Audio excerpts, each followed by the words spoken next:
reverencia por la vida. Reverencia por la vida en todas sus manifestaciones, en todas sus expresiones, en todas sus modalidades, en todos sus reinos, en todos sus planos. Reverencia por la vida.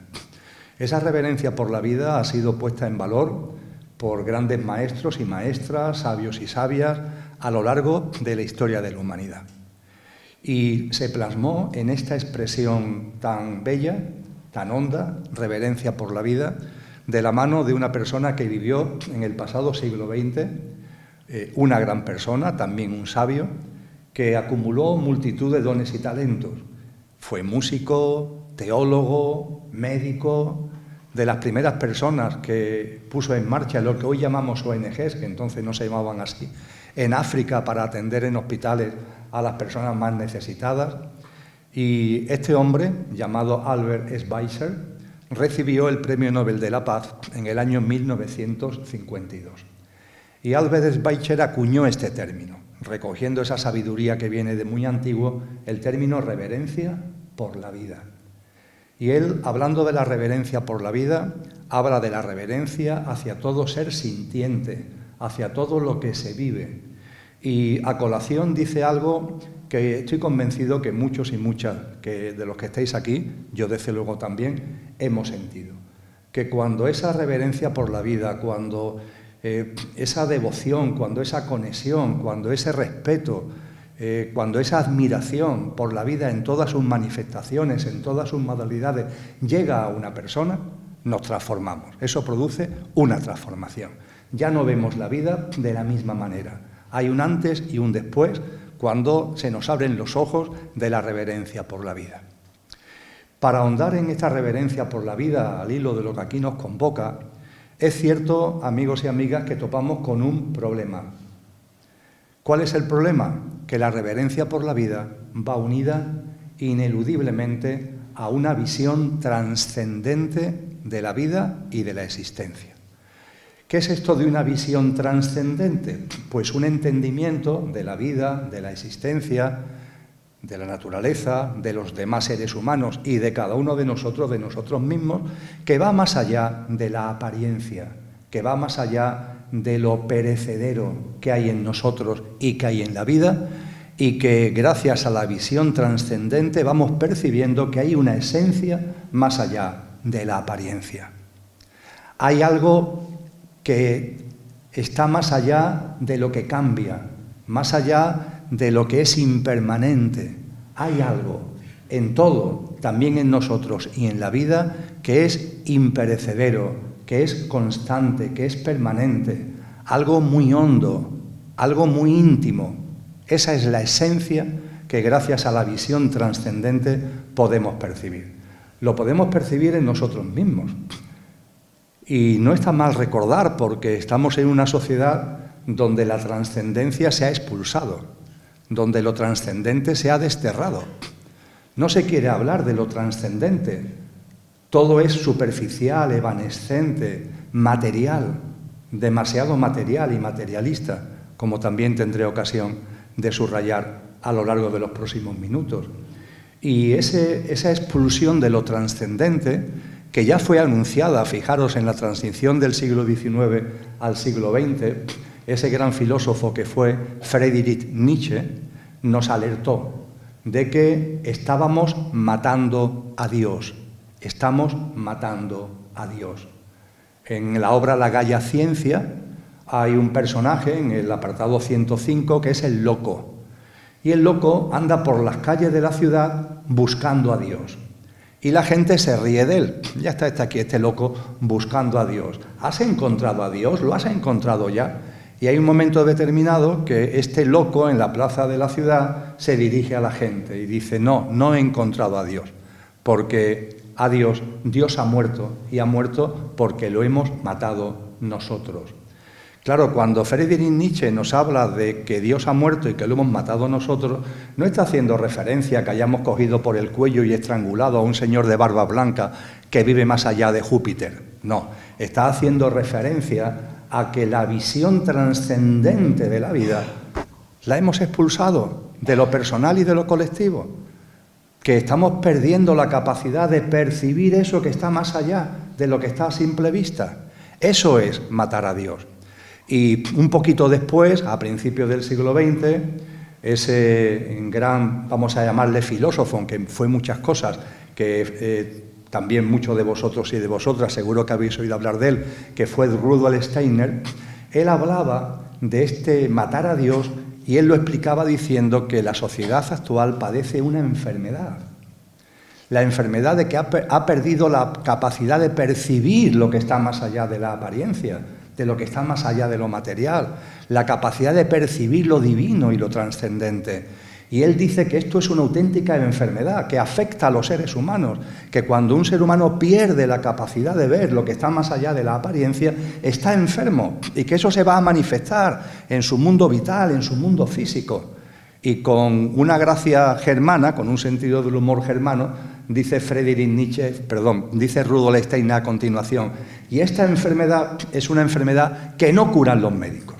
Con el mayor respeto a los médicos, esta enfermedad no la curan los médicos, porque la mayoría la sufren, con lo cual difícilmente van a curar algo que ellos mismos sufren, la incapacidad de ver la esencia que está más allá de la apariencia, en todo, en la vida, que es lo que aquí nos convoca especialmente, y en nosotros mismos.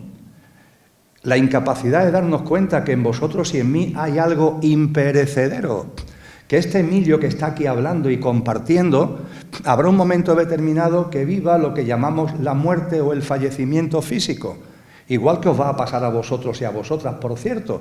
Y no se trata de alarmarnos ni de ser portador de malas noticias, pero creo que todos somos conscientes que desde la personalidad, nuestro pequeño yo físico, emocional, mental y la personalidad a ello asociada, todos somos conscientes que es perecedero, ¿verdad?, que es pasajero.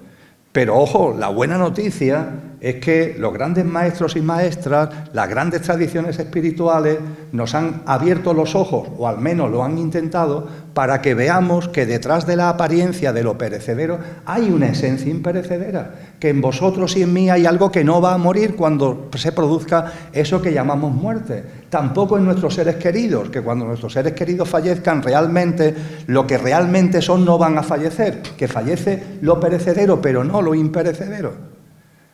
En el idioma que hablamos, en español, tenemos la ventaja de tener dos verbos que son distintos, ser y estar. No ocurren en inglés, donde el verbo to be vale para un roto y para un descosido, vale para ser y vale para estar. Nosotros no, nosotros hablamos de ser, un verbo, y estar, otro verbo, ¿verdad?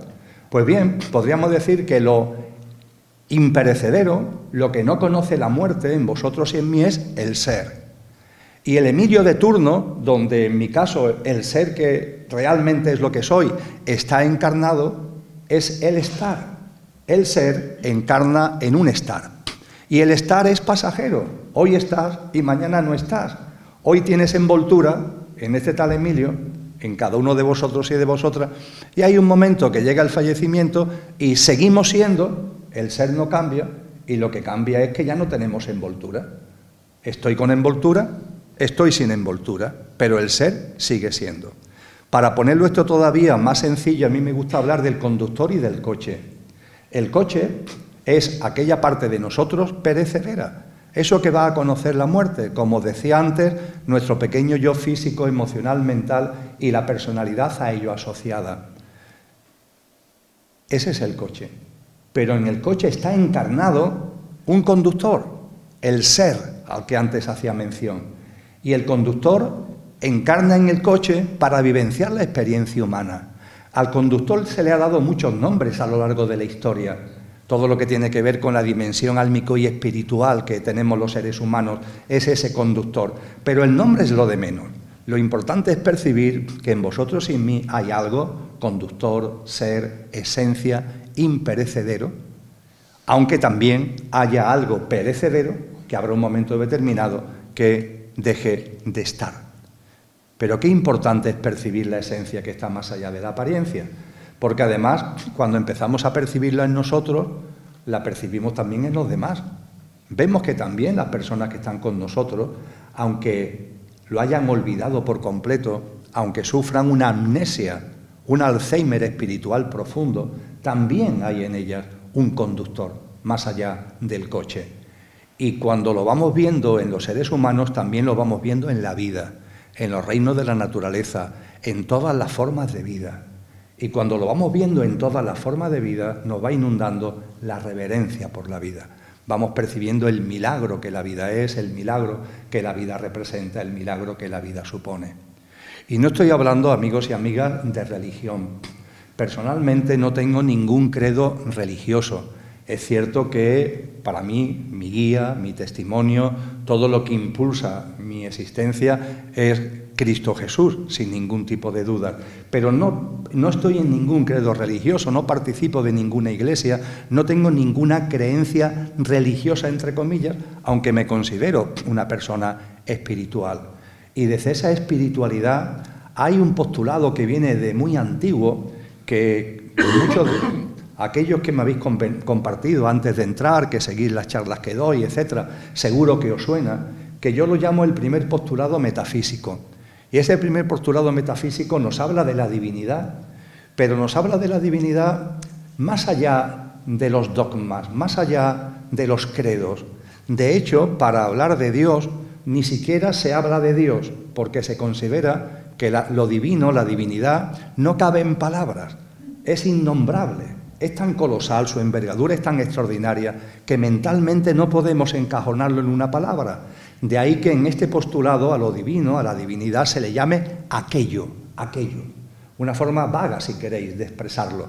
En el diccionario de la Academia Española es lo que llamamos Dios, pero en este postulado que viene de muy atrás es aquello. Y nos dice este postulado, aquello que no tiene origen es origen de todo lo originado. Y al ser origen de todo lo originado, se encuentra presente e inmanente en todo lo originado. San Juan de la Cruz, quien no ha oído hablar de él, lo llamó la divinal esencia. La divinal esencia que todos atesoramos, porque aquello que no tiene origen es origen de todo lo originado. Y al ser origen de todo lo originado, se encuentra presente, inmanente, subyacente en todo lo originado, en todas las formas de vida y también en cada uno de nosotros. La divinal esencia, repito, a la que hizo referencia, por ejemplo, San Juan de la Cruz y a la que han hecho mención muchos místicos y místicas a lo largo de la historia. Y a partir de ahí, fijaros, cuando admitimos como hipótesis para la consideración, esto ni hay que creérselo ni no creérselo, yo propongo que lo admitamos como una hipótesis. Bueno, puede ser que exista aquello que no tiene origen y que es origen de todo lo originado.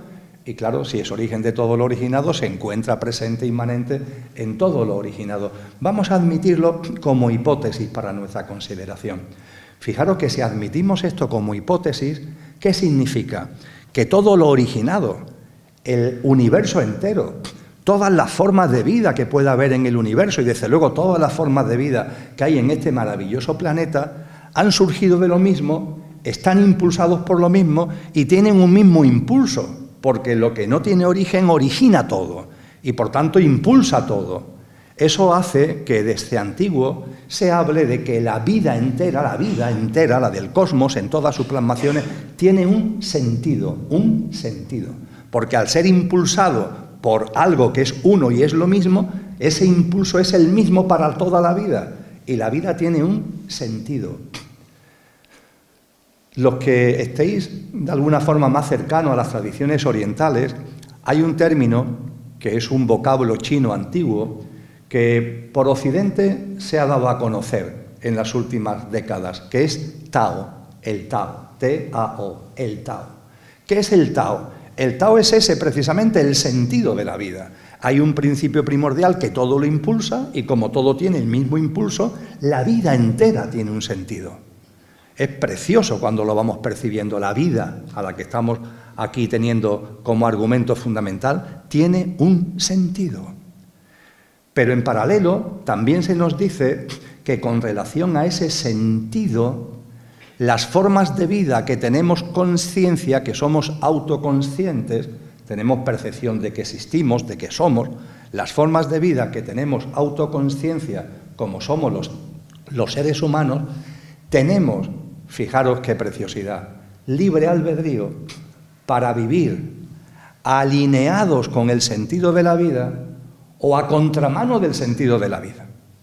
Es decir, la vida tiene un sentido, pero teniendo un sentido, tú y yo podemos vivir alineados con ese sentido o a contramano de ese sentido, en armonía y en sintonía con ese sentido o a contramano de ese sentido.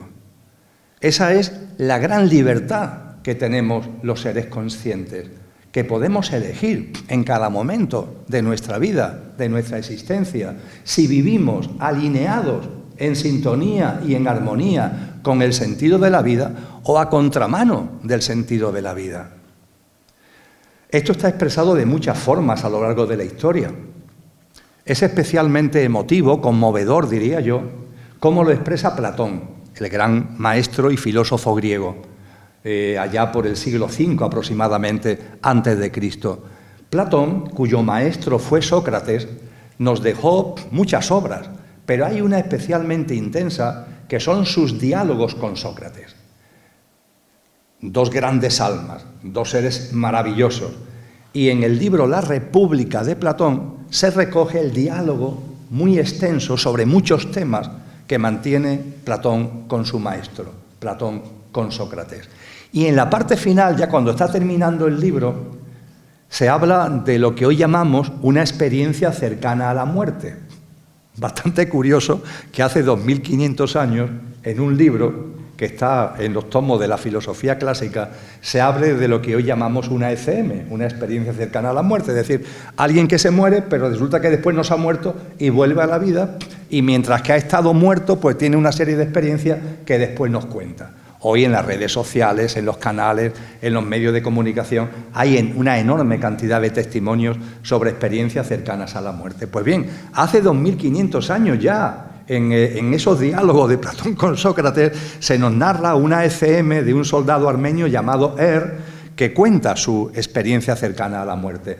Y en ese contexto se escenifica el momento en el que las almas van a volver a encarnar, en el que las almas, podríamos decir en el lenguaje que hemos dicho antes, nuestra dimensión álmico-espiritual, la esencia, el ser, va a volver a encarnar en este plano. Y se dice que cuando las almas, la vuestra, la mía, desde el plano de luz, vamos a volver a encarnar en este plano, hay una especie de sacerdotisa, una especie de maestra llamada la Quesis, que se dirige a las almas y le dice: almas pasajeras, no lo olvidemos, venimos aquí de paso, este no es nuestro sitio, entre comillas, venimos aquí de paso, venimos y después nos vamos. Almas pasajeras, vais a volver a encarnar. Y le dice a continuación: cuando encarnéis, encarnáis porque habéis querido encarnar en libre albedrío, y tener en cuenta, una vez encarnadas, que la virtud estará a vuestro alcance. Que la hagáis vuestra o no, depende solo de vosotras, porque Dios es inocente. Muchas veces nos preguntamos: ¿por qué pasa esto? ¿Por qué pasa aquello? ¿Por qué hay sufrimiento? ¿Por qué hay dolor? ¿Por qué hay esta catástrofe? Y hay personas que dicen: ¿y Dios esto cómo lo consiente? ¿Dios por qué no hace algo? Recordemos esta frase maravillosa del diálogo entre Platón y Sócrates: Dios es inocente. El quid de la cuestión está si nosotros, en la forma de vivir cada uno y en la forma de vivir colectiva, estamos eligiendo la virtud o la estamos rechazando. Porque eso es lo que provoca todo. Si tú vives en sintonía con la virtud, con el sentido de la vida, o a contramano del sentido de la vida. Y tenemos libertad para vivir alineados o a contramano, a favor de o en contra de el sentido de la vida. Tenemos libertad. No le echemos la culpa a la divinidad. Protestaríamos y diríamos que no somos libres si el sentido de la vida fuera obligatorio. Es decir, si el sentido que tiene la vida, todas las formas de vida, lo tuviéramos que seguir forzosamente, entre comillas, permitirme la expresión coloquial, protestaríamos.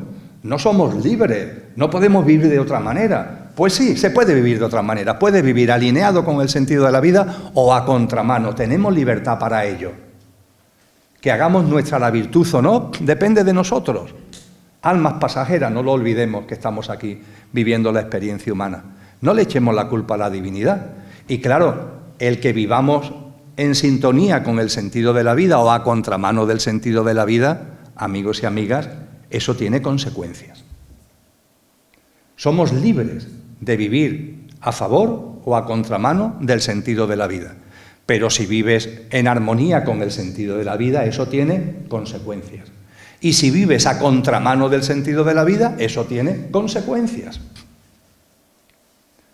¿Por qué hay tanto dolor, tanto sufrimiento, tantas injusticias, tanta desigualdad, tanta miseria? Porque vivimos a contramano del sentido de la vida. Y podríamos profundizar algo más. ¿Qué significa esto de vivir a contramano del sentido de la vida? Y después también hablaremos de qué significa vivir en sintonía con el sentido de la vida. Pero vamos a hablar de lo que significa, en primer lugar, vivir a contramano del sentido de la vida. Bueno, la primera manifestación del estar a contramano del sentido de la vida, la primera manifestación es que olvidamos lo que somos. Ya está. Alzheimer. Amnesia. Olvido de lo que eres. ¿Te crees que eres tu pequeño yo? Es como si yo me creo que soy Emilio y que cuando Emilio muera, yo muero. Vamos, yo estoy muy agradecido a este coche, que es Emilio, le estoy muy agradecido, me está permitiendo estar aquí compartiendo con vosotros y con vosotras, me está permitiendo experimentar esta vivencia humana, le estoy muy agradecido a este tal Emilio. Pero lo que soy está más allá de Emilio. Emilio es el estar. Y habrá un momento determinado que este estar deje de estar porque fallece. Y lo que soy va a seguir siendo ese conductor, esa esencia a la que hacíamos referencia antes. La primera manifestación de vivir a contramano del sentido de la vida es que olvidamos lo que somos. Eres inmortal y lo has olvidado. Y estás aferrado a lo perecedero, a lo efímero y a lo pasajero.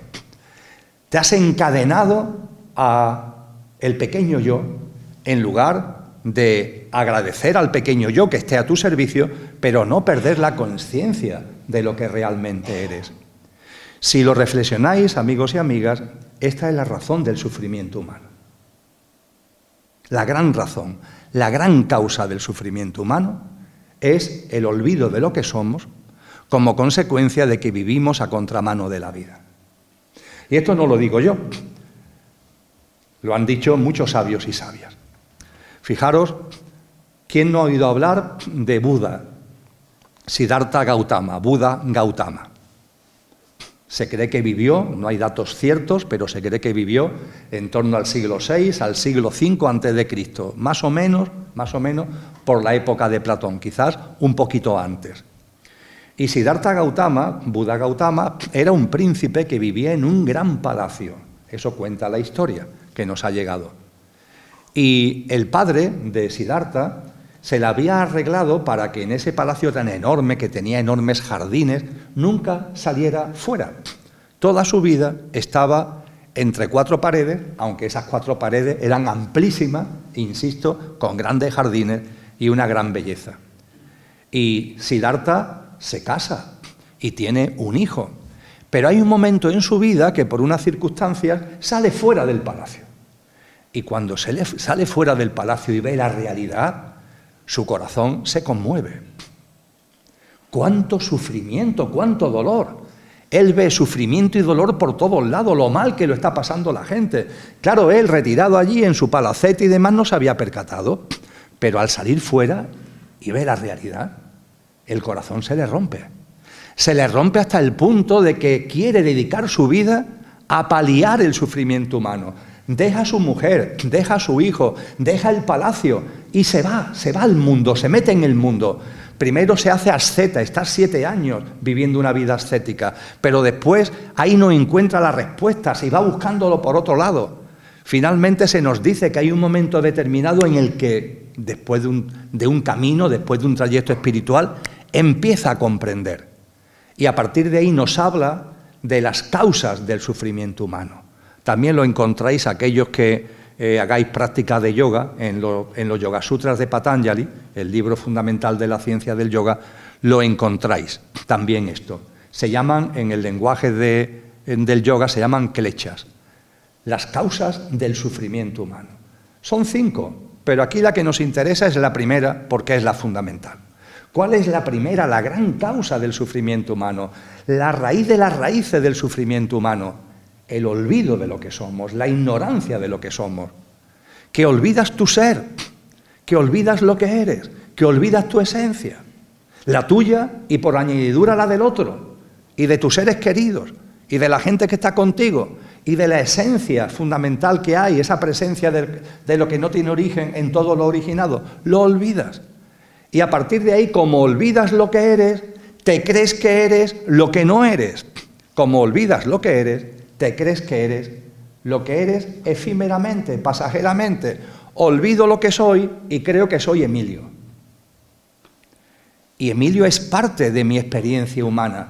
Pero yo no soy Emilio, como vosotros no sois cada uno de los que os miráis al espejo la personalidad que aparentemente sois. Hay algo que está más allá, pero lo hemos olvidado.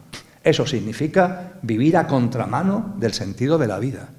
Eso es lo que las tradiciones espirituales llaman pecado, un término que nos echa para atrás. Y por favor, el pecado, este hombre nos va a hablar ahora de los pecados. Voy a hablaros del pecado. ¿Qué significa pecado? Lo utiliza el término Platón también en sus obras. Todos los maestros y maestras han hecho referencia al pecado. Pero el pecado no significa culpa, no significa castigo, no significa lo que el dogmatismo religioso nos quiere hacer creer. El pecado es una palabra del griego clásico que significa alejamiento. Alejamiento, alejamiento. Concretamente, Platón lo utiliza para poner de manifiesto una flecha que se tira y en lugar de dar en la diana, no da en la diana y se aleja, y se aleja, y se aleja. Eso es pecado, el alejamiento de lo divino, el alejamiento de la esencia, el alejamiento de nuestro ser. Nos alejamos de lo que somos. Ese es el pecado. Y es un pecado, entre comillas, un alejamiento del que venimos arrastrando hace mucho tiempo, hace muchas reencarnaciones que venimos arrastrando ese alejamiento. Por eso se habla de un pecado original que desde el dogmatismo se nos explica que pasa de padres a hijos. Y nos quedamos así sorprendidos, que yo nazco con un pecado que viene de mi padre y mi padre de su padre. ¿Sabe? Esto no tiene ningún sentido. No, es que no estamos hablando de algo genético, estamos hablando de algo álmico. Es que nuestras almas, la vuestra, la mía, hace tiempo que en las encarnaciones nos fuimos alejando. Fuimos olvidando lo que es, fuimos olvidando lo que somos, nos hemos ido alejando y hemos construido una sociedad y ahora nos empezamos a dar cuenta que está muy alejada de lo que es y de lo que somos y de la divinidad y de lo real. Una sociedad evanescente, superficial, materialista, absolutamente obsesionada por la apariencia, sin ninguna capacidad de ahondar en la esencia y en la verdad de las cosas. Esta es la primera manifestación de vivir a contramano del sentido de la vida, que olvidamos lo que somos y a partir de eso nos creemos que somos lo que no somos.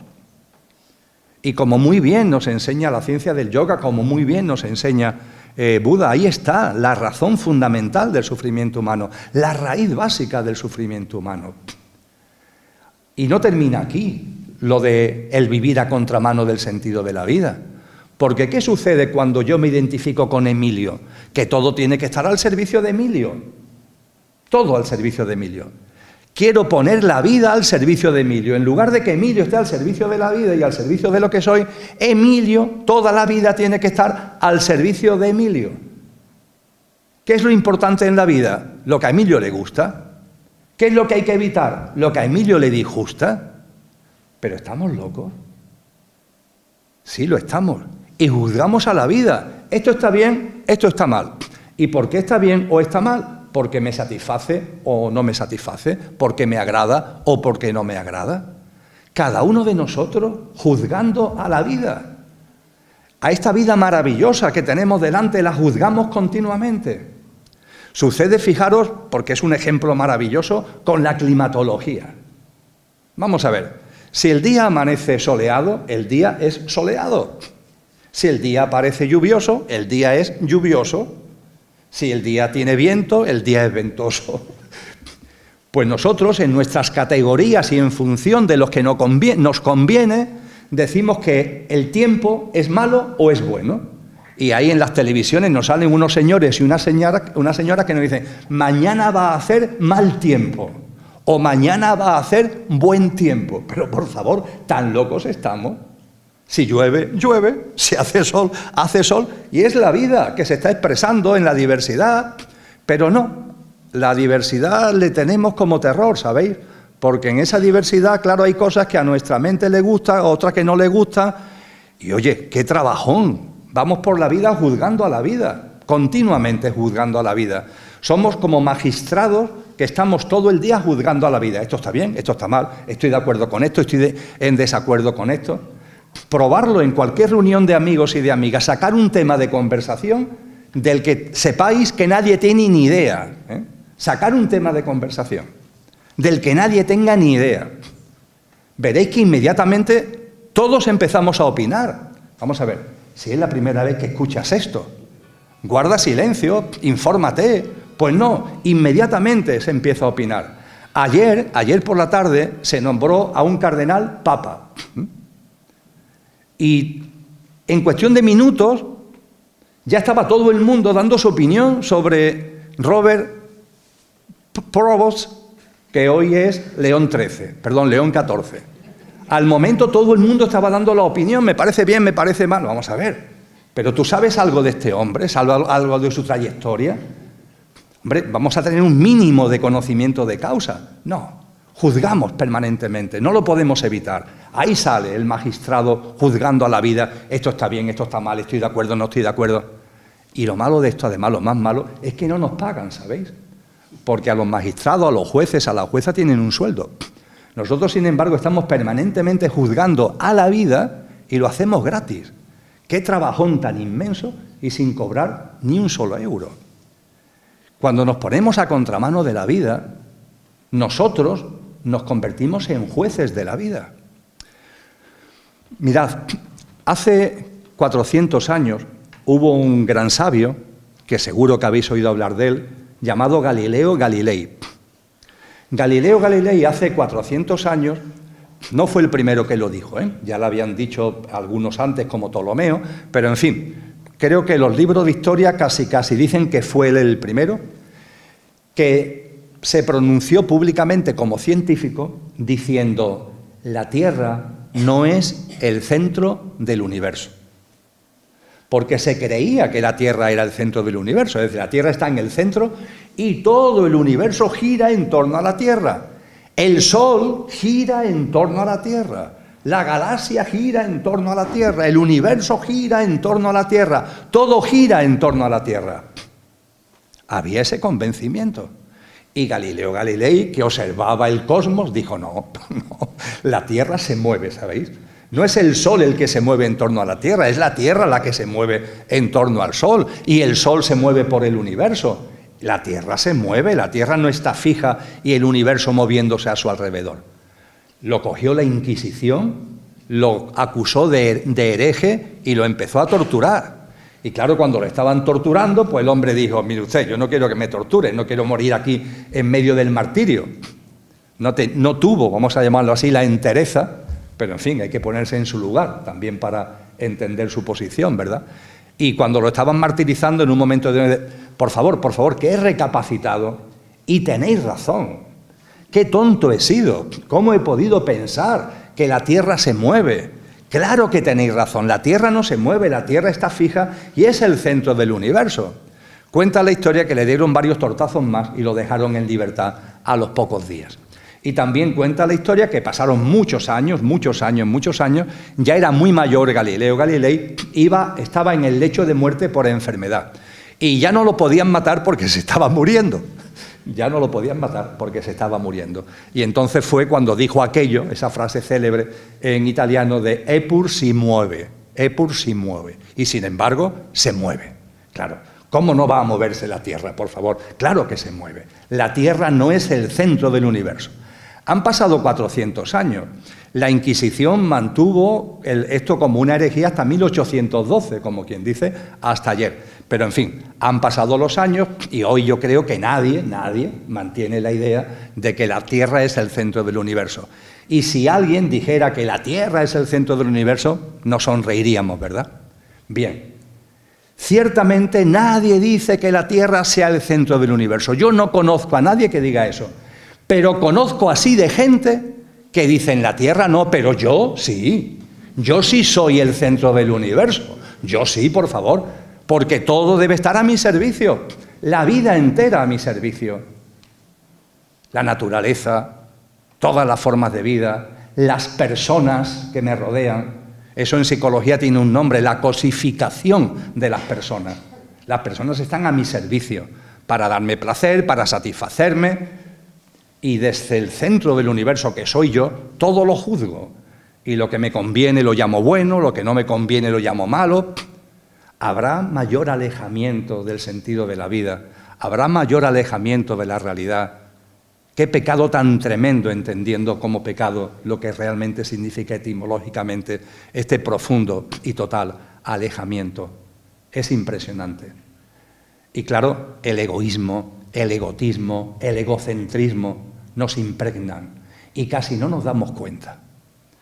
Perdemos una mirada compasiva hacia la vida, hacia los demás, hacia los reinos de la naturaleza en su totalidad. Vamos perdiendo esa mirada.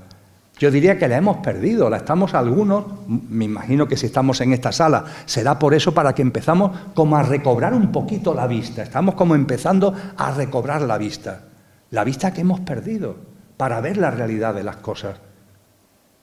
Tanto yo, tanto egoísmo, tanto egocentrismo, perdemos la compasión, la empatía, la solidaridad, la cooperación, la mano tendida, nos metemos en nuestro mundo cerrado, estéril, en nuestro hábitat que llamamos de confort, aunque como dicen muchos psicólogos es un hábitat de mentira existencial, que nunca te va a dar felicidad, que nunca te va a dar plenitud, y lo sabes, pero ahí sigues, eres incapaz de abandonar esa dinámica de vida alejada del sentido de la vida, alejada de lo que realmente es y alejada de lo que realmente eres. Y en ese contexto de estar a contramano del sentido de la vida, el antropocentrismo. El ser humano, yo el primero soy el centro del universo, y yo y mi especie, el ser humano. Los demás están a nuestro servicio. Todas las formas de vida están al servicio del ser humano, del género humano. Esta visión absurda, ridícula, donde no hay una mirada de respeto a la vida, no hay reverencia a la vida, no hay respeto, ni hay ningún tipo de sensibilidad con relación a la vida. Esta forma tan absurda es lo que se llama antropocentrismo, que va unido al especismo. Es que nuestra especie es superior. Nuestra especie no es superior. Es verdad que el ser humano tiene una autoconsciencia que, por lo que sabemos, no hay en otras formas de vida que hay en este planeta. Pero ¿qué nos han enseñado los maestros y maestras? Que eso no es un privilegio, eso es una responsabilidad. El que tengamos una capacidad mental, una capacidad de discernimiento, una capacidad de disquisición, el que tengamos una autoconsciencia de que somos, de que existimos, eso que caracteriza al ser humano no es un privilegio, es una responsabilidad. Podríamos decir que las otras formas de vida forman parte de nuestra misma familia y son como hermanos pequeños. Pero esos hermanos pequeños los tenemos que respetar, los tenemos que cuidar. No podemos abusar, no debemos abusar de ellos, no debemos violentarlos, no debemos infligirle dolor y sufrimiento. Cristo Jesús fue muy claro en esto. ¡Ay de aquellos que le hagáis daño a uno de estos pequeñuelos! Lo dicen los evangelios con toda claridad. ¡Ay de aquellos que le hagáis daño a alguno de estos pequeñuelos! Los pequeñuelos, en las palabras de Cristo, son todas las formas de vida inocente, vulnerable. Son los niños, sí, pero también son los animales, también son todas las formas de vida inocentes, vulnerables, que tenemos la responsabilidad de cuidarlas. No como privilegio, todo lo contrario, la responsabilidad de dar un servicio, de atender sus necesidades, de guiarlas por el camino evolutivo. La reverencia por la vida es una llamada clara a dejar atrás el antropocentrismo, el especismo, el considerarte el centro del universo, yo y los míos como centro del universo. Es una llamada, un gran clamor que te invita a ver la vida de otra forma. ¿Y qué otra forma hay de ver la vida? Alineado con el sentido de la vida. Y ese alineamiento con el sentido de la vida, ha habido ya tantos hombres y mujeres que nos han dicho en qué consiste. Y como decía hace un momento, mi referente es Cristo Jesús. Y Cristo Jesús no puede ser más claro. ¿Qué significa el vivir en sintonía, alineado con el sentido de la vida? Hay un diálogo en el Evangelio de Juan, de Cristo Jesús, con un gran rabí judío, que era como un discípulo discreto. Podríamos decir que en el momento final determinante, en el momento de la pasión, en el momento de la crucifixión, esta persona, permitirme la expresión, sale del armario. Y de ser un seguidor discreto de Jesús, aparece en la crucifixión para estar con él. Y pone de manifiesto que admira y que sigue las enseñanzas de Cristo. Y es un rabí judío, es una persona notable dentro del ámbito judío. Me refiero a Nicodemo. Y hay un diálogo en el Evangelio de Juan entre Cristo Jesús y Nicodemo. Y le dice Jesús a Nicodemo: Nicodemo, hay que nacer de nuevo, hay que nacer de nuevo. Y Nicodemo se queda mirándolo con los ojos muy abiertos y le dice: pero maestro, ¿cómo puedo volver al vientre de mi madre? Claro, como dice que hay que nacer de nuevo, Nicodemo dice: ¿y cómo vuelvo otra vez al vientre de mi madre? Y le dice Jesús a Nicodemo: Nicodemo, tú eres un rabí judío y no sabes de lo que te estoy hablando. Hay que nacer de nuevo, y para darle más énfasis, del agua y del espíritu. Amigos y amigas, tenemos que nacer de nuevo para ir recuperando esa mirada que hemos perdido, para ir saliendo del alejamiento en el que estamos, para ir recobrando el sentido de las cosas, para ir saliendo de la amnesia de lo que es y de lo que somos. Tenemos que nacer de nuevo. Y nacer de nuevo no es volver al vientre de nuestra madre, no. Es aquí ahora empezar a vivir de otra manera. Tienes que morir a una forma de vida. Hay que morir a una forma de vida. La del pequeño yo, la del egoísmo, la del egotismo, la del materialismo. Tienes que morir a esa forma de vida. Cristo es contundente al respecto. Tienes que morir a esa forma de vida. Y al morir a esa forma de vida resucitas, naces de nuevo, viviendo en coherencia con lo que eres y con lo que es. Y una coherencia con lo que eres y con lo que es, que Él además nos pone toda una serie de prácticas de vida para que veamos en qué consiste, cómo se plasma ese nacer de nuevo. Ahí tenemos el célebre Sermón del Monte o de la Montaña, capítulos 5, 6 y 7 del Evangelio de Mateo, donde Cristo nos desgrana la práctica de vida, que significa nacer de nuevo. Y que podríamos decir que tiene como elemento, uno de los elementos clave, no el único, pero uno de los elementos clave, la compasión. Nacer de nuevo significa que la compasión brote en nosotros, pero la compasión verdadera, no la compasión con barreras, sino la compasión verdadera. Nacer de nuevo no es tener compasión conmigo. ¿Con quién te compadeces tú? Conmigo. Cuando lo estoy pasando mal me compadezco mucho de mí mismo.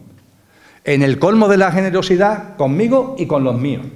Con mis seres queridos, mis familiares, mis amigos, ahí llega mi nivel de compasión. Pero eso no es compasión. Eso no merece ser llamado compasión. La compasión tiene que ser mucho más amplia, tiene que abrirse, tiene que extenderse, tiene que albergar a todos los seres humanos y a todas las formas de vida. La compasión o es universal o no lo es. Las enseñanzas sobre el amor de Cristo son muy claras al respecto. Tenemos que abrir nuestro corazón. Nacer de nuevo significa una mirada distinta hacia la vida, radicalmente distinta.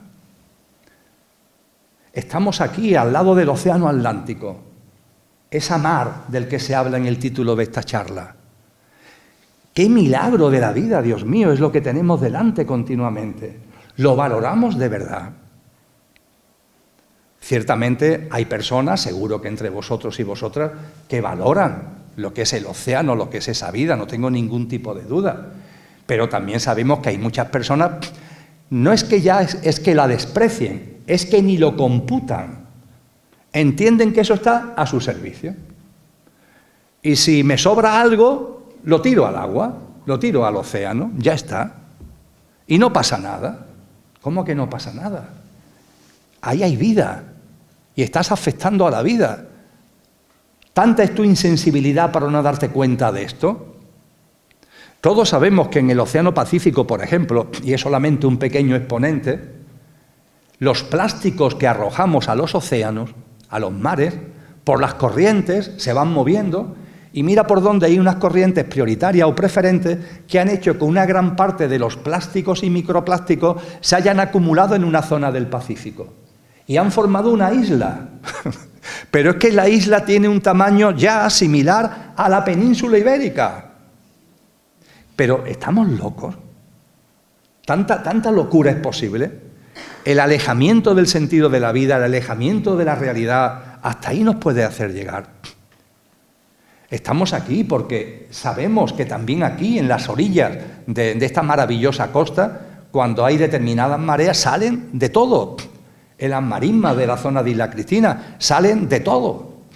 Y no salen de todo porque el mar esté construyendo frigoríficos, que a veces salen frigoríficos, sino porque nosotros tiramos frigoríficos al mar. Tan locos estamos. Este precioso planeta, en un 70% es agua. La fuente fundamental de vida es ese agua. El ciclo de vida que forma las nubes, y las nubes dan lugar a las precipitaciones, a las lluvias, y la lluvia vuelve el agua otra vez a ríos y a mares. Ese ciclo de vida tiene su base precisamente en este 70% que es agua. Nuestra vida depende del agua. El propio ser humano es como el planeta. Esto es un dato que nos da la ciencia que es muy llamativo. El planeta es un 70% agua y cada uno de nosotros somos un 70% agua. ¿Hasta qué punto en nuestra propia configuración estamos alineados con la vida y no lo recordamos, no nos damos cuenta? Hay que nacer de nuevo, amigos y amigas. Y nacer de nuevo, además, va a llevar un regalo implícito. Ese regalo implícito es tener una vida más plena, más genuina, más verdadera. Empezar a comprender la verdad de las cosas, empezar a comprender la verdad de nosotros mismos. Y esa compasión hacia todo va a tener una repercusión en nosotros, haciendo nuestra vida más, insisto, más plena, y que la denominada felicidad vaya apareciendo en cada uno de nosotros. La felicidad no está fuera. Esta sociedad que ha matado a Dios, esta sociedad alejada de la verdad, esta sociedad que vive a contramano del sentido de la vida, busca la felicidad fuera. Y eso es un disparate. La felicidad es el estado natural de nuestro ser. Y para experimentar la plenitud y para experimentar la felicidad, tienes que poner en valor, tienes que hacer que tu ser se haga presente. Esto es lo que en el lenguaje cristiano se llama la gracia, un estado de gracia que va apareciendo en el ser humano, que va naciendo de nuevo con la compasión y el amor como grandes banderas. En las tradiciones orientales los budistas le llaman Ananda, bienaventuranza, los hinduistas lo llaman Om Shanti, la paz profunda. ¿Qué más da el nombre? Lo importante es que eso que aspiras en tu interior, porque todos aspiramos a tener una vida que pueda ser plena, que pueda ser llena, eso no se encuentra fuera, eso no se encuentra en lo material, eso no se encuentra en lo superficial, eso no se encuentra en los hipermercados, en los centros comerciales, eso no se encuentra en el mundo externo. Tienes que cultivarlo tú, los tienes dentro, pero tienes que aflorarlo. Esa divinal esencia la tienes dentro. Pero como decía San Juan de la Cruz, tienes que hacerla subir. Él lo llamó el subido sentir de la esencia, de la divinal esencia. Estamos convocados a eso. Y esto, amigos y amigas, ha sido siempre, siempre imprescindible. Ahora más que nunca. Porque la humanidad, y vosotros y yo, estamos en un punto límite. Yo no voy a hacer ahora un discurso escatológico, que hizo Cristo, por cierto, porque Cristo Jesús nos advirtió muy claramente, oye, que esta generación humana en la que estáis terminará, ¿eh? ¿No creéis que esta generación humana que finalmente ha quedado ahí pillada por el alejamiento de la realidad, el contramano del sentido de la vida, esta generación humana terminará? Capítulo 24 de Mateo le dice a sus discípulos, os voy a hablar de los últimos tiempos de esta generación humana, porque este ciclo humano terminará para que se abra un nuevo ciclo humano, una nueva humanidad alineada con el sentido de la vida, una nueva humanidad ejemplar en la tierra restaurada, que es el gran mensaje del Nuevo Testamento con relación a esto, la nueva humanidad en la tierra restaurada. Pero hablar de esto me llevaría por otros derroteros. Quiero ahora centrarme en lo que son los mensajes de Cristo Jesús con relación al momento en el que estamos viviendo, este momento límite en el que estamos viviendo.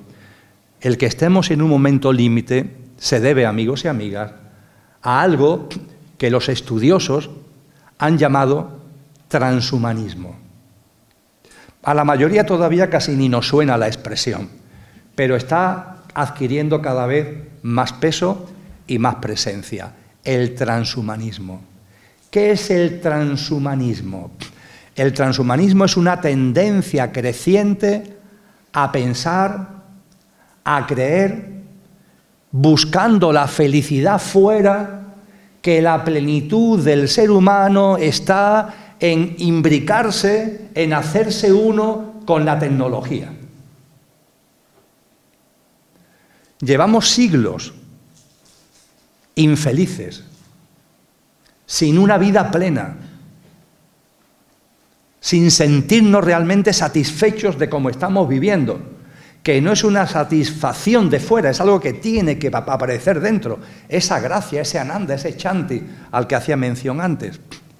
Y en estos momentos, en lugar de nacer de nuevo, como reclamaba ya hace 2000 años Cristo, en lugar de nacer de nuevo, ¿qué es lo que decimos? Bueno, hasta ahora no lo hemos conseguido, pero ahora con las tecnologías esto va a cambiar, que esto va a cambiar de verdad.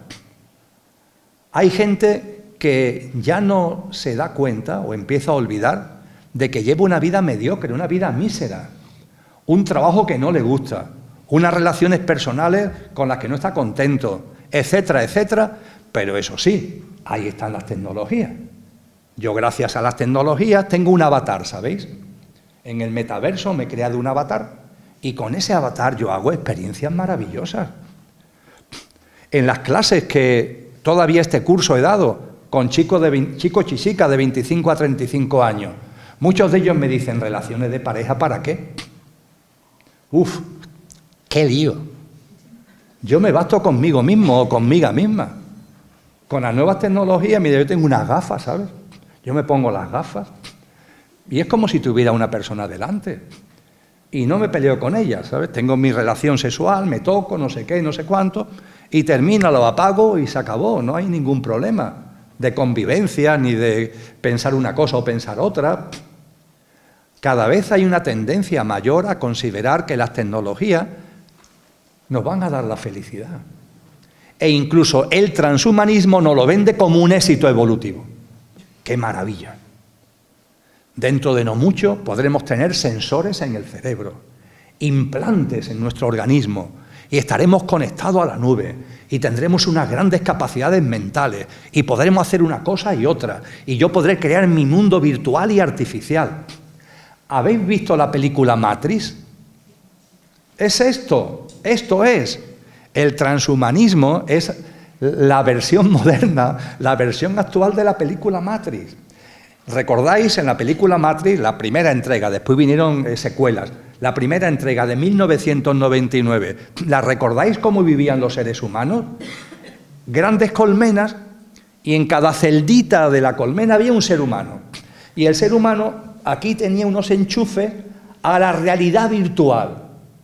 Y el ser humano no estaba viviendo la vida, estaba constreñido en una celda, pero estaba enchufado a una realidad virtual y creía que estaba viviendo la vida. Mentira, es algo virtual, artificial. Esto es lo que estamos ya viviendo, amigos y amigas. Eso sí, como las tecnologías han avanzado, ya no necesitamos cables aquí, porque la tecnología es inalámbrica. Ya no necesitamos cables, estamos conectados inalámbricamente. Y ya no necesita nadie meternos en celdas, nos metemos nosotros solos en nuestras propias celdas. Somos nosotros los que nos encerramos cada vez más en ese mundo virtual y artificial. Miramos a esta sociedad transhumana que se está formando y realmente cada uno de nosotros está viviendo en su celda, conectado inalámbricamente a una realidad virtual y artificial que llamamos vida cuando no es vida. Somos una especie de zombies que hemos convertido la vida en mera supervivencia. Y esto no nos gusta escucharlo, pero es lo que ocurre y lo que está ocurriendo si no nacemos de nuevo. Como queramos mantener una vida alejada de lo que es, de lo que somos, alejada de la vida, alejada de nuestra esencia, esto es lo que nos espera cada vez más.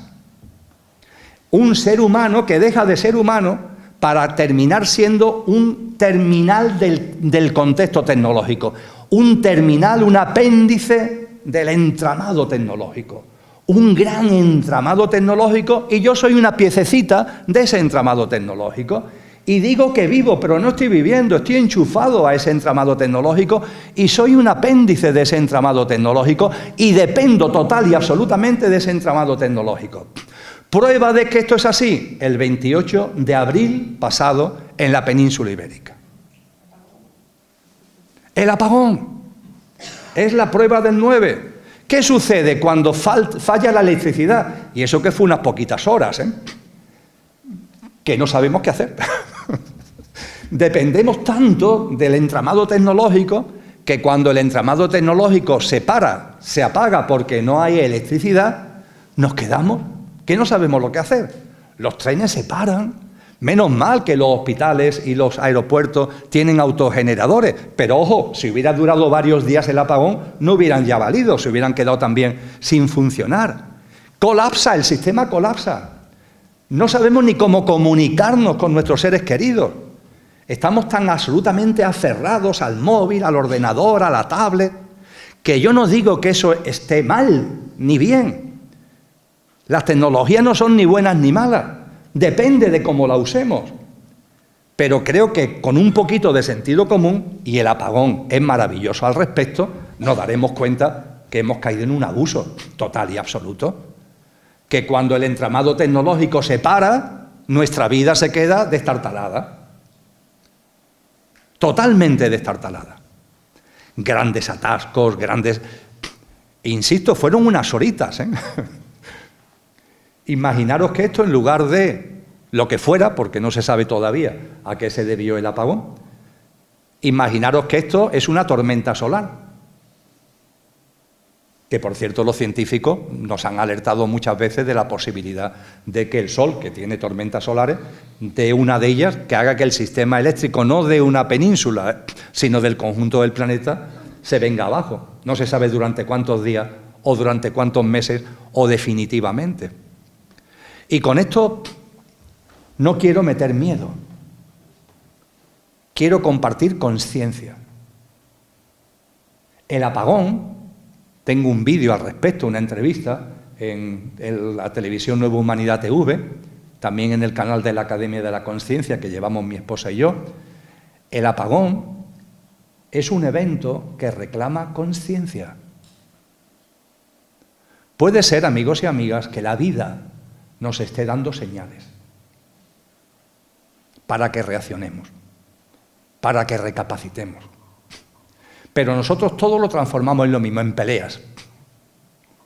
Ahí están los políticos peleándose entre ellos. Que si este, que si aquel, que no sé cuánto. Yo no, has sido tú, no. El problema no es de las renovables, es de las centrales atómicas, que no sé qué. Que si... unos debates. Pero, por favor, no podemos ver las cosas con conciencia. Yo os propongo que reflexionemos sobre la posibilidad de que eventos como este sean una llamada a la conciencia, de que nos paremos unos segunditos a pensar, a recapacitar. ¿De verdad es así como queremos vivir?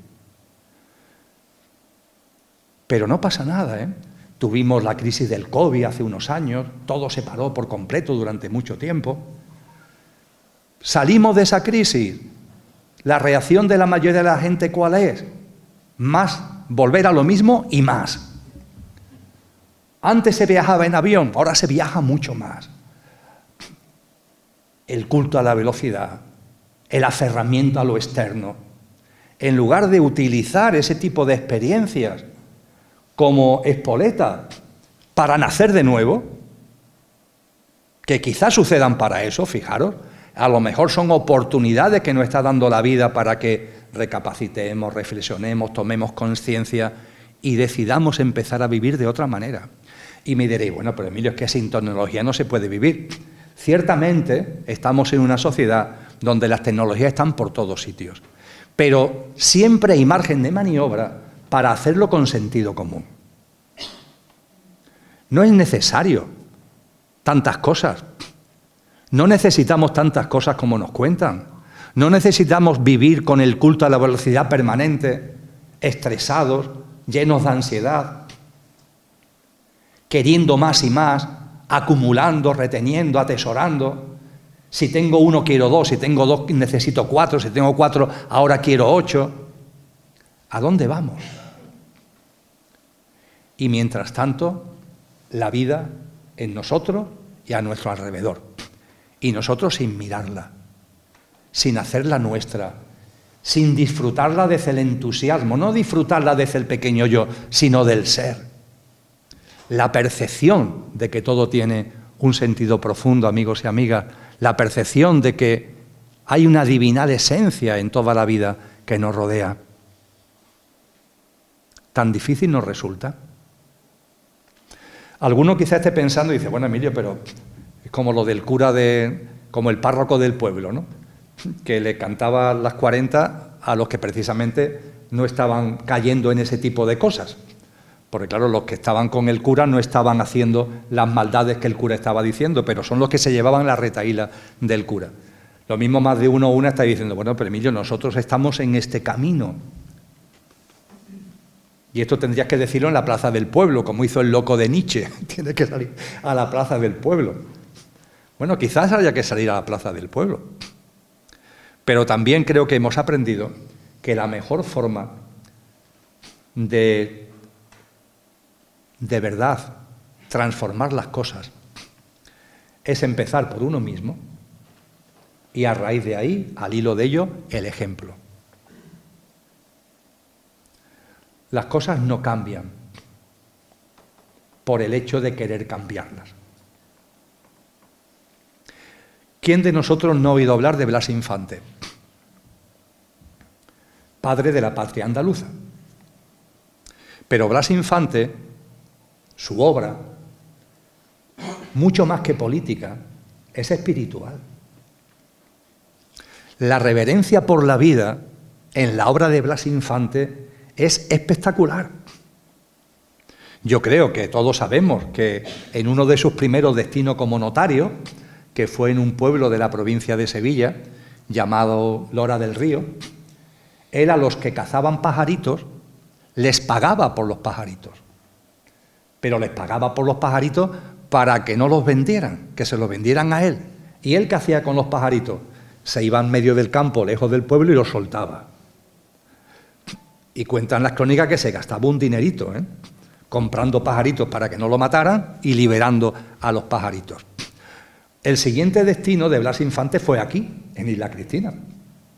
Y en Isla Cristina Blas Infante vivió una experiencia muy potente, y es que en un momento determinado hay un zorro, un zorrito, no era muy grande, que empieza a atacar gallinas. Y se monta una partida de caza para cazar al zorro. Y Blas Infante, a los que dirigen la partida de caza, le dice, si me los traéis vivo, os pago este dinero, pero no lo matéis, me lo tenéis que traer vivo, no lo matéis. Total, que cogen al zorrito, se lo llevan a Blas Infante le paga el dinero comprometido y Blas Infante se queda con el zorrito, porque no quieren que lo maten. Y el zorrito va creciendo, era pequeñito, va creciendo. Creo que eso coincide con el hecho de que él también lo trasladan ya en ese momento a Coria del Río, que fue donde tuvo ya su último destino. y a las afueras del río, de Coria del Río, donde lo fusilaron en agosto del año 36.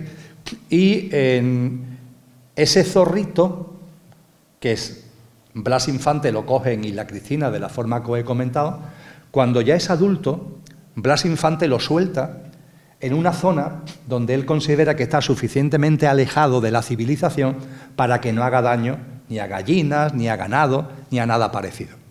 Pero sorprendentemente, el zorrito es capaz de volver a la casa de Blas Infante. Y el zorrito no quiere irse de la casa de Blas Infante. Hay una foto muy famosa de Blas Infante, Lola y yo lo tenemos en el salón de casa, que es Blas Infante, cómo se vestían en aquella época, trajeado, con el zorrito Dimas en su despacho. Está en la mesa de su despacho con Dimas, que ya no es un zorrito, ya es un zorro. Y no quedó ahí la cosa, tiene escrito un libro que es una preciosidad, que son mis diálogos con Dimas. Él le puso al zorro de nombre Dimas. Y los diálogos con Dimas, los diálogos con mi zorro de Blas Infante son impresionantes. Qué compasión, qué sensibilidad, qué espiritualidad hay ahí tan impresionante, amigos y amigas. Hablando del cambio, la reverencia por la vida, la nueva mirada hacia la vida, el nacer de nuevo, no es un cambio, es mucho más que un cambio. Es una reevolución. Fijaros, reevolución, porque es mucho más también que una revolución. En los años 50 del pasado siglo, del siglo XX, un autor italiano llamado Lampedusa escribió una obra, una novela que tiene como título El gato pardo.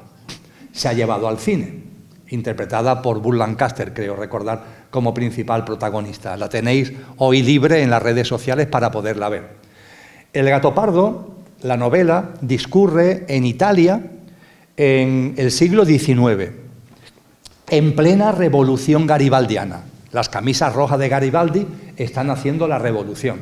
Y hay dos nobles, dos príncipes, que están hablando entre ellos. El tío y el sobrino son parientes, están hablando entre ellos. Y uno de ellos está muy asustado. Que viene la revolución, que viene el cambio, que viene Garibaldi. Y el otro, que es mayor, con la voz de la experiencia, le dice: no te asustes. Es necesario que todo cambie para que todo siga igual.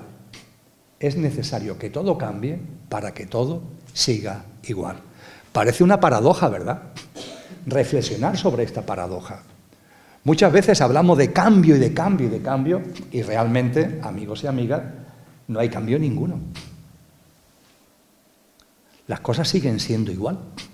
Hay cambios en la punta del iceberg, pero lo que hay por debajo del iceberg, que es la gran masa del iceberg que no vemos, no cambia nada, sigue siendo igual, exactamente igual. Y ante esto, Blas Infante, ¿qué es lo que nos dice? Palabras suyas textuales, que han llegado como un gran legado de este gran maestro. Dice Blas Infante: os recuerdo que murió de balazos en la cabeza en agosto del 36, por ser un buen hombre.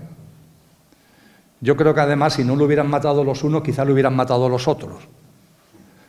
Desde luego, yéndonos a esta frase, lo podríamos entender, porque él dice: si vuestra revolución no es la del espíritu, quedaros con vuestra revolución.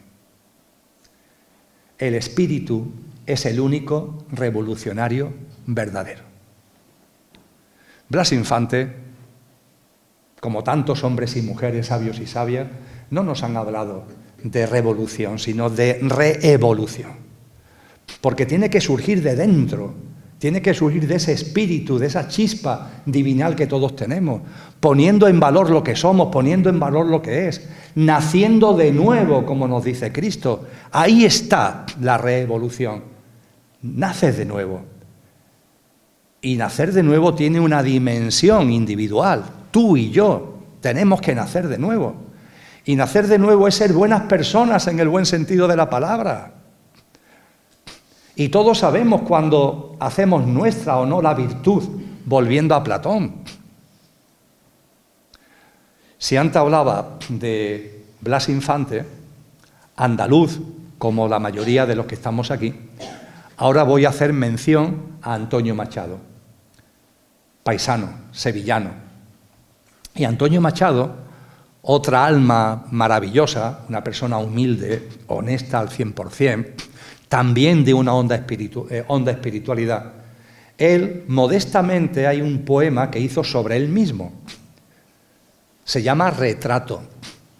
La tiene versionada en cántico en Joan Manuel Serrat, en las famosas composiciones que hizo Serrat sobre la poesía de Machado.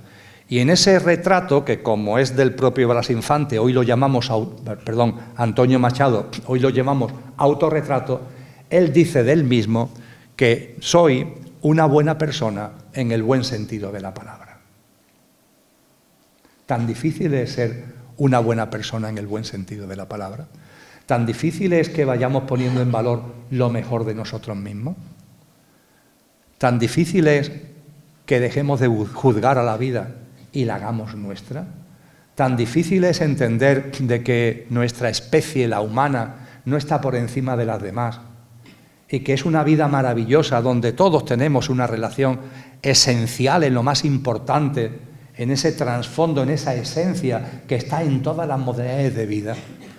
Tan difícil es que la reverencia por la vida se vaya haciendo en nosotros, tan difícil es que la compasión se vaya abriendo en nuestro corazón sin barreras, tan difícil es. Insisto que creo que estamos en un momento límite. Los que más hablan al respecto nos hablan de que se está configurando un nuevo orden mundial. Posiblemente sea así. Y posiblemente ese nuevo orden mundial tiene como fecha clave el famoso 2030 con la célebre agenda por detrás de ella. Posiblemente sea así.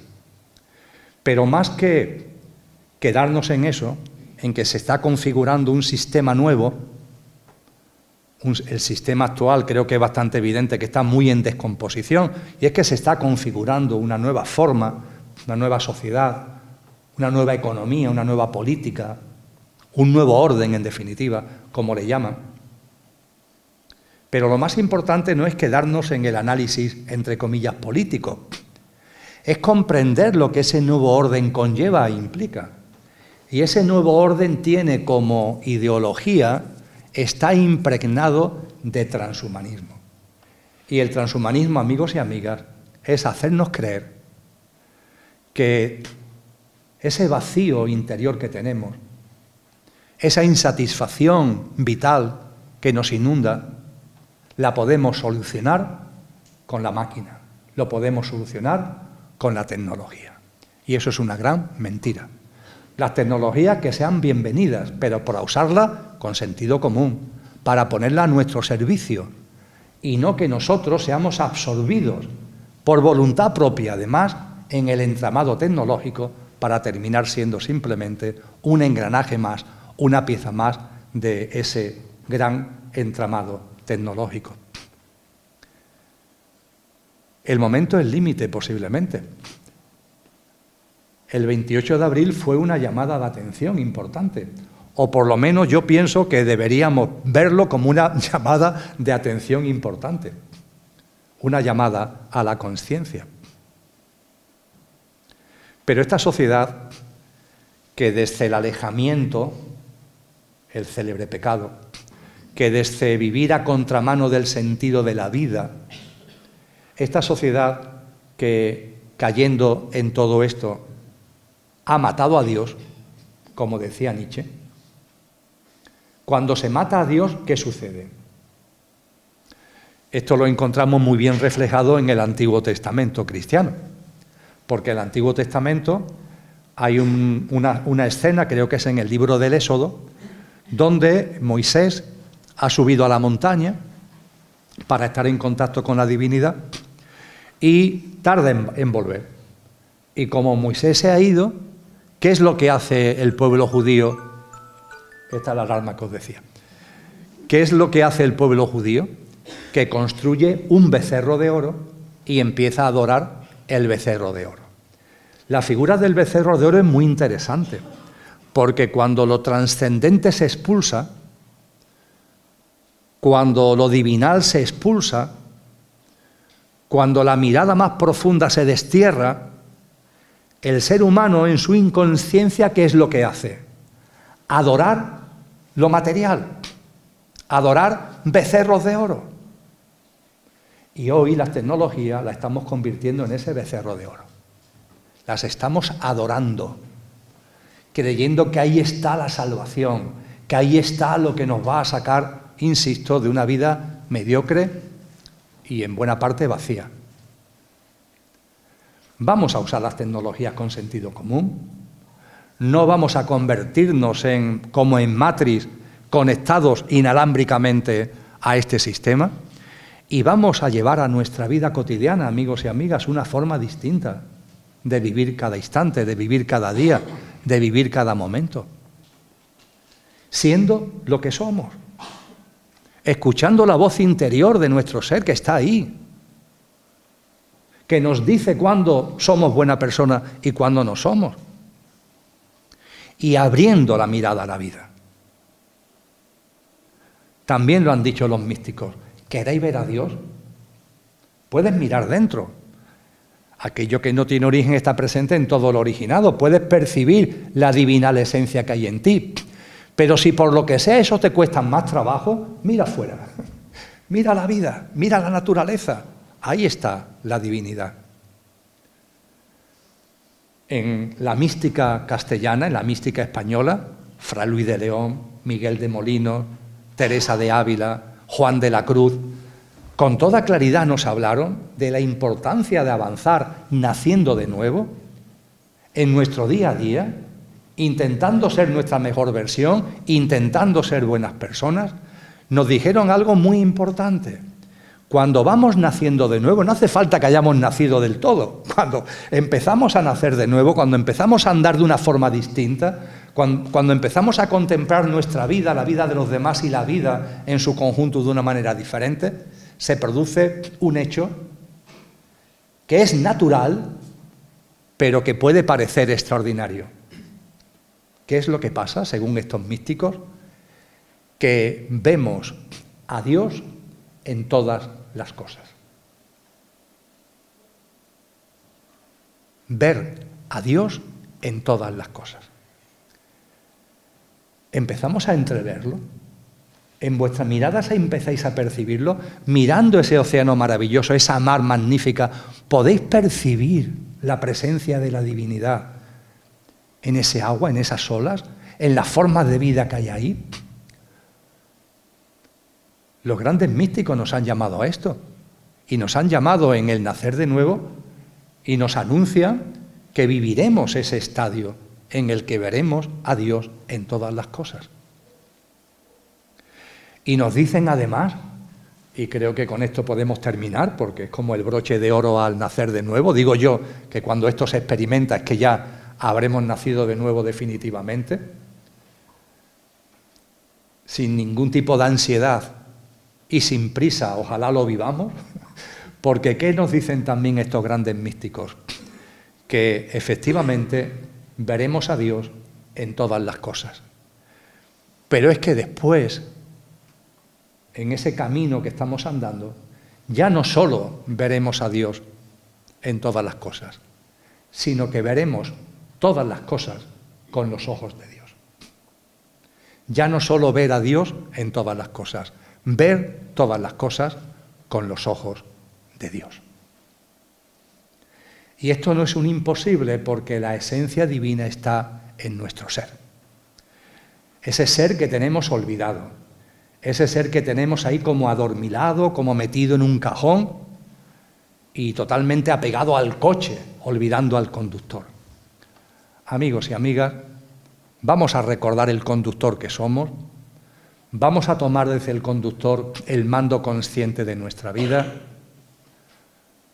Modestamente, humildemente, vamos a ir avanzando en una dinámica de vida donde vayamos siendo nuestra mejor versión. Vamos a ir naciendo de nuevo. Y un termómetro magnífico para todo esto es la vida. También el ser humano. y además de la vida y el ser humano, la mar. Qué maravillosos termómetros, la vida, el ser humano y la mar, para ir dándonos cuenta si realmente estamos naciendo de nuevo o seguimos ahí enfrascados entre los barrotes del pequeño yo, entre los barrotes de lo que no somos y entre los barrotes que Cristo Jesús nos convoca a ir dejando atrás. Amigos y amigas, vamos a nacer de nuevo. Muchísimas gracias por vuestra atención, ha sido un placer. Muchas gracias.